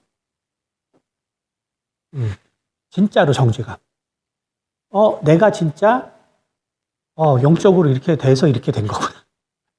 이러면 이게 가치관으로 시작했다가 양심으로 가버려요. 그러면 안 돼. 가치관을 갖다가 이렇게 되면 내가 진짜 문제가 있구나. 이거 누가 갖다 준 거야, 이거? 이거를 갖다 준 거는 나를 이렇게 만든 사람들이 갖다 준 거야. 그러니까 얘의 책임이 아니에요. 무슨 말인지 알겠죠? 그러니까 우리 이 아이가 이렇게 정신질환에 걸리게 한 이 영적인 존재는 이 아이가 이걸 가져온 게 아니라 이렇게 일으킨 사람이 갖다 준 거란 말이에요. 그렇기 때문에 이 부분은 사실은 얘기하지 않는 거죠. 그러나 그렇다고 없는 건 아니라고 했죠. 그러니까 이 아이가 가져온 건 아니지만 없는 건 아니에요. 그렇죠? 그리고 결국은 궁극적으로는 이 영적인 존재가 이 싸움에서 우리는 이겨야 돼요. 그래서 부모와 주변. 그래서 제가 이제 신유사역 때도 똑같이 하는데, 제가 신유사역 때 꼭 뭘 하냐면, 이 사람을 누가 제일 잘 도와주냐. 그게 핵심이에요. 그러니까 그 사람이 친구일 수도 있어요. 그러니까 신유사역일 때는 뭐 굳이 부모까지 뭐 안 찾아가도 돼요. 그러니까 어떤 사람이 진짜 좋은 친구가 있고 이 아이가 진짜 낫기를 바란다. 그러면 그 친구를 찾아서 그 친구에게 하루에 꼭 이 정도는 기도해야 합니다. 친구를 위해서 하루에 꼭 30분에서 1시간 기도해 주세요. 꼭 부탁을 하죠. 그러면 그게 이제 어머니일 수도 있고 뭐 형제일 수도 있고 아무나 하나면 돼요. 신유사역은. 신유사역은 되게 쉬운 거거든. 그거는. 그냥 육체의 질환이기 때문에. 그러나 기도가 결국 있어야 악한 영도 나가죠. 그러니까 신유사역할 때 근데 이제 아까 봤지만 이 정신질환은 그 신유사역과는 차원이 달라. 차원이 달라. 왜? 인식장애를 일단 극복해야 돼. 그러니까 인식장애를 극복하기 때문에 이거는 내가 뭐 기도 누구 한 명 부탁한다고 될 일이 아니야. 그렇기 때문에 결국은 아버지까지 다 와야 상담을 해줄 수밖에 없어. 이건 집안이 안 바뀌면 안 돼. 그러면 자, 영적인 방향이 있어요. 이제 건강한 사람들이 기도해서 해결해 줘요. 그렇죠? 그러면 이 기관들이 대폭. 그러니까 본인한테는 이거 시키면 되겠어요, 안 되겠어요? 너 악한 영이 있으니까 이거 쫓아야 돼. 이러면 큰일 나. 정신질환으로 들어갔다 그러면 이거는 큰일 나요. 완전히 고착화시켜. 그러면 주변에서 이제 해줘요. 주변. 자, 그리고 어차피 네. 응?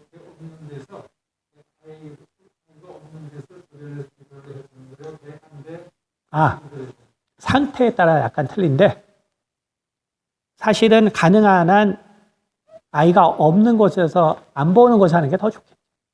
왜냐하면 부담이 되거든. 이미 정신적으로 힘든 아이는 자기 때문에 가족이 힘들다는 게 그거 자체가 힘들어요. 무슨 얘기냐. 그래서 기도라는 게 이게 제가 그래서 책에 썼지만 우리가 하나님 앞에 기도한다고 이게 이런 표현이 이상한 표현이 아니고요. 막 10년 걸릴 게 막 일주일로 줄어드는 게 절대로 아니에요. 절대로 아니고 지금 말했잖아요. 기억의 재해석. 이 과정이 필요합니다. 자, 그래서 제가 썼지만 이거예요. 기도는 왜 필요하냐? 자, 영적 존재가 뭐라 그랬어요?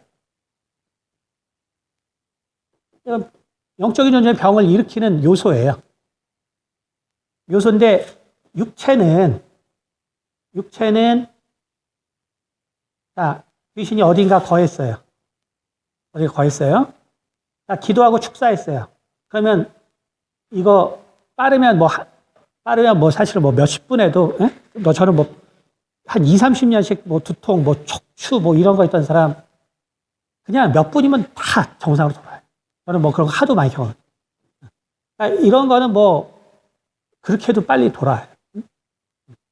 근데 이 정신은 이 기억의 재해석이라는 오랜 과정입니다.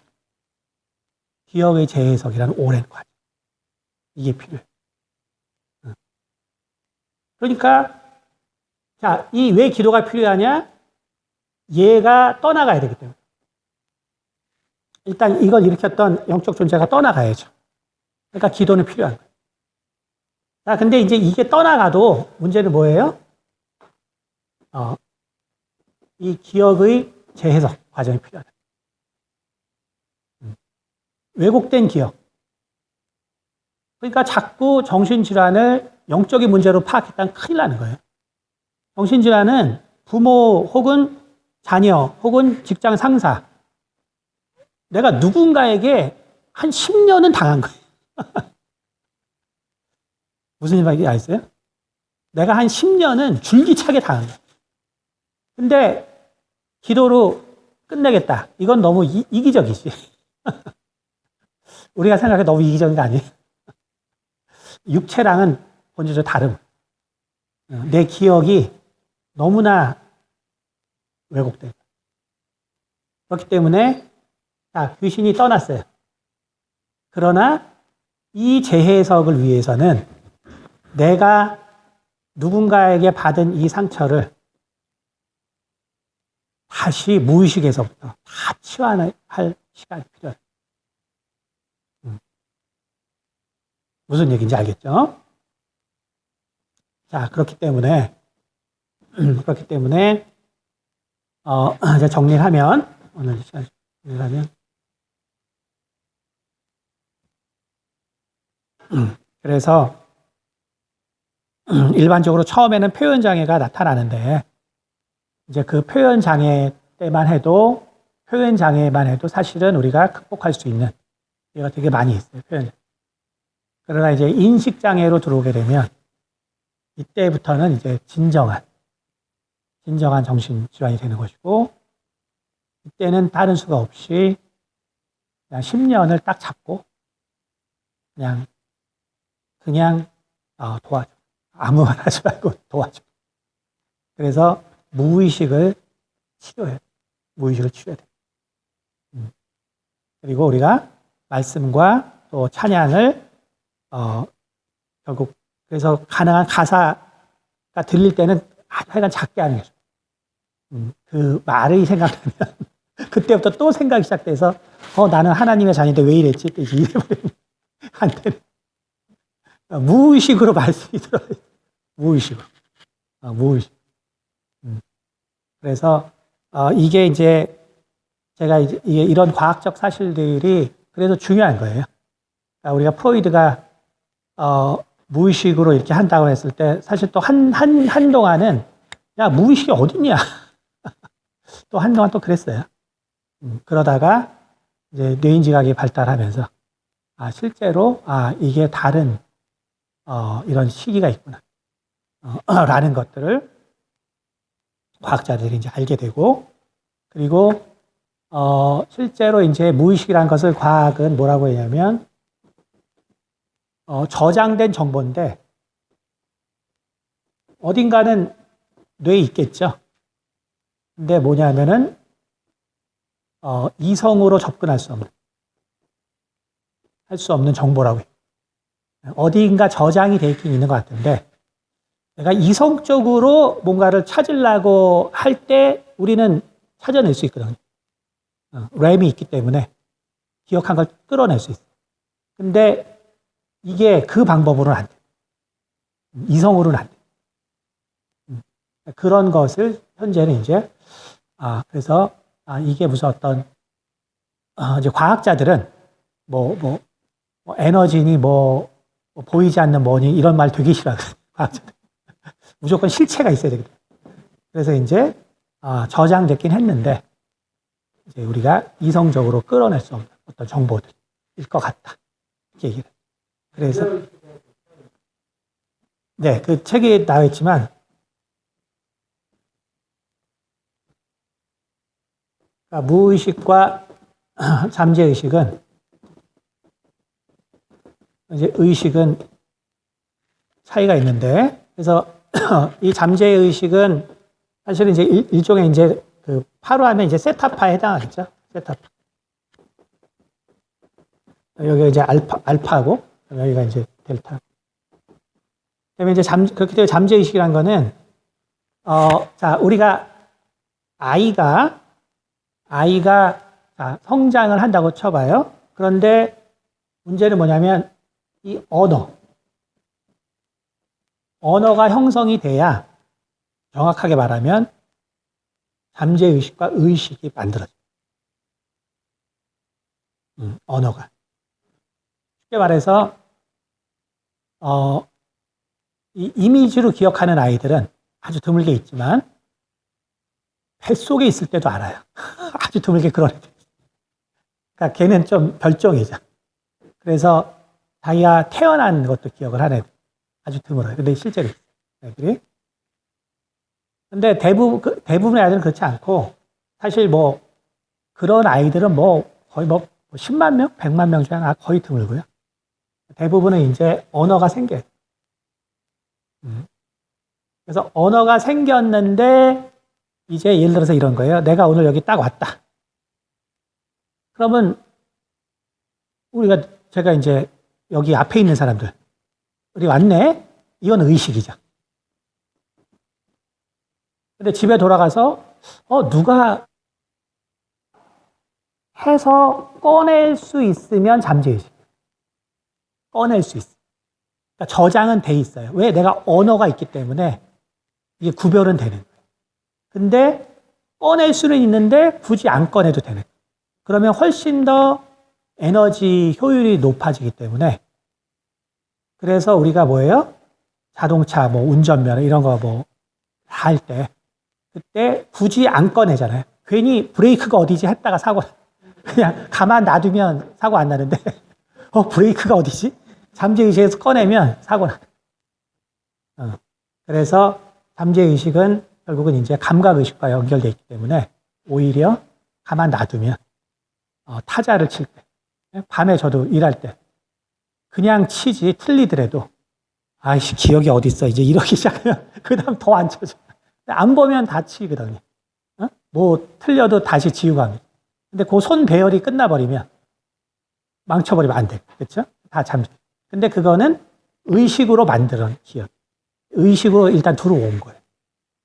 통해서 왔는데 내가 의식으로 안 꺼내도 돼. 요즘은 이미지가 언어의 시대라는 말을 쓰는 그래서 요즘 애들은 그 스크린에서 스마트폰에서 이미지로 그냥 입력해서 이게 언어가 되는 거예요. 결국 우리는 옛날에는 텍스트를 읽었는데 요즘 애들은 그냥 이미지가 언어인 거죠. 그렇죠. 그러니까 이게 이제 시대가 달라지는 건데, 그러니까 우리가 제가 굳이 이렇게 우리 애들은 아이패드가 이제 선생님이거든요. 저는 아이패드 선생님이라고 불러요. 그렇다고 이제 방치하는 건 전혀 아니에요. 방치하면 정신병. 그러니까 아이가 언제든지 정상 생활을 할 수 있어야 돼요. 만약에 이게 없으면 뭘 못한다 이러면 중독된 거예요. 그건 큰일 난다. 그래서 사랑이 이거 게임 정도 거기 나오지만 사랑을 준 아이는 중독이 발생할 수가 없어요. 과다만 있어, 과다. 과다는 전문가가 될 수 있어요. 과다는 전문가. 그러나 중독은 전문가가 절대로 될 수 없어요. 이거는 그냥 애정 결핍 때문에 하는 거예요. 절대로. 근데 그래서 여러분이 이거를 그래서 사람들이 말해요. 그러니까 뭐 그래서 우리 애들이 뭐 글씨도 듣고 좀 한데 저는 전혀 신경 안 쓰거든요. 또 가리키면 또 때 되면 지금 이제 하니까 또. 근데 왜 그러면 그런 교육 방법을 쓰냐? 지금 사실 지적한 것 때문에 지적하신 것 때문에 이미지 언어 이거는 엄청난 차이가 있어요. 이게 결국 나중에 창조력의 차이입니다. 언어라는 거는 사과 모든 거를 제한시키는 언어. 무슨 말이에요? 사과하면 언어로 알게 되면 사과는 딱 그 어떤 형태만 줘요. 근데 이미지에 많이 노출한 아이들은 사과에 대해서 훨씬 더 다양한 기억을 합니다. 무슨 얘기인지 알겠어요? 그러니까 결국은 지난번에 요즘 그래서 이제 뇌인지학에서 많이 나오지만 결국 기계학습과 비슷한 거예요. 아이들이 스스로 많은 사물들을 이미 머릿속에 그래서 늦는 것 같지만 결국은 뭔가를 할 때 엄청 깊이 달라요. 하지만 이런 교육 방법은 여러분이 내가 애한테 충분히 사랑을 줄 수 있다고 자신하는 사람만. 왜냐하면 잘못하면 방임하게 되고 정신질환으로 가요. 위험한. 네, 무슨 얘기죠? 네. 그럼 기도하겠습니다. 은혜가 많으신 아버지 감사합니다. 우리가 또 이렇게 정신질환에 대하여 또 우리가 말씀을 나눴습니다. 정말 이것이 얼마나 우리 가운데 참 힘든 질환인가. 하지만 이것이 정말 하나님 안에서는 우리가 참 인간을 새롭게 보고 또 이 세상을 새롭게 보고 또 인생의 가치를 새롭게 볼 수 있는 정말 그러한 귀한 연단과 고난의 시간이라는 걸 깨닫게 도와주시기를 원합니다. 그러므로 우리가 정말 포기하지 아니하고 우리 가운데 정말 힘든 분들을 우리가 잘 도울 수 있도록 도와주시옵소서. 참으로 당신께서 지혜와 명철을 주셔서 참 우리 가운데 이러한 분별력을 주시고 우리가 정말 이러한 자들을 우리가 참으로 기도함으로 또 하나님의 지혜를 통하여 잘 도울 수 있도록 도와주시기를 원합니다. 감사드리며 살아계신 우리 주 예수 그리스도를 받도록 기도드렸습니다. 아멘. 네. 세상에서 제일 타협하는 것이 우리 이제 성인들한테도 있겠죠. 이제는 쉽게 말해서 결국 우리가 낮에 활동할 때, 그렇죠. 우리는 결국 이제 보통 알파, 베타 이런 걸 주로 써요. 잘 때만 이제 보통 어른이 되면 세타파 정도까지만 나오고 이제 아주 이제 심연으로 들어갈 때, 그러니까 결국은 우리는 어른이 되면 거의 못 쓰는 거죠. 이사 세상은 벌써 다 지나갔잖아요. 여기 있는 사람들, 애들이. 지금 그렇게 말씀하시면 어떻게 해보고 싶어요? 지금 오늘 그거 얘기했는데, 10년을. 본질을 이제 얘기해드렸고, 본질은 결국은 있네요. 본질은 있네. 본질. 10년 동안 인내하고. 그렇죠. 누가 있어요? 그걸 정확하게 알면 그 순간부터 10년을 보고 같이 가야 되거든요. 네. 근데 이제 그래서 제가 고민하고 있는 게 운명학적인 정보를 어떻게 정신질환에 연결시킬까? 그러니까 뭐냐면은 우리가 결국 성경적으로 이것을 어떻게 우리가 이해를 해야 될 것인가?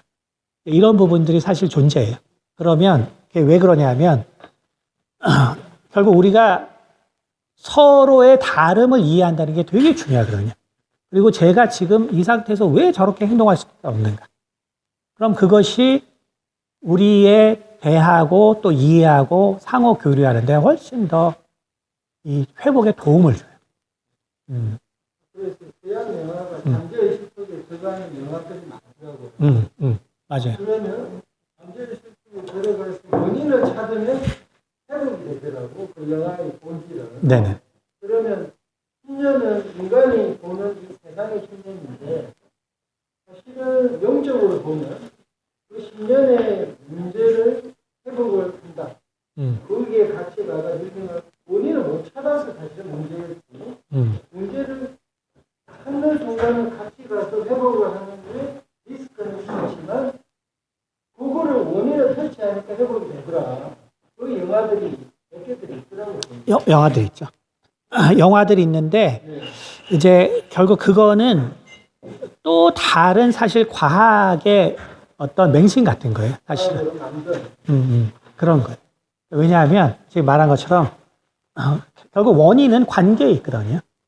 그러니까 우리가 그냥 절대로 안 만들어지고 결국 어떤 사람 사이의 문제로 사실상 만들어지는 거기 때문에 그러니까 우리에게 그렇게 만든 관계는 딱 존재하거든요. 그거는 대부분 가족이기 때문에 결국 가족이 함께 감당해야 돼. 가족이 함께 그렇죠. 트윈픽스라는 부분은 마을이 그런 관계 구조가 확장이 되는데 나중에 들어보니까 네. 그 마을의 사람들 간의 관계 구조가 엄청나게 복잡한 게 수십 년이 알려져 있는 거죠. 네네. 수백 년 동안, 네네. 수십 년 동안. 그러니까 그 관례가 엮여 있으니까 이게 엄청나게 원인 찾기도 어려운 거예요. 다 하나가 아니라 다 쪼개져 있습니다. 그렇죠. 그래서 상당히 뭐 완벽하게 치료한다는 게 쉽지는 아닌 것 같아요. 그렇죠. 근데 이제 어쨌든 이렇다는 걸 알아야 그래야 이제 우리가 길은 이 길이 있구나를 그러니까 길 자체가 어떤 길인지 모르는 거랑 그 길이 있는데 내가 못 가는 건 좀 다르죠.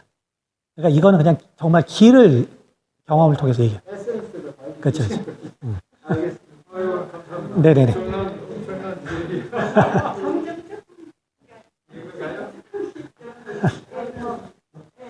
증상이 됐어요. 저희 둘째가 됐거든요. 아, 언제까지 이렇게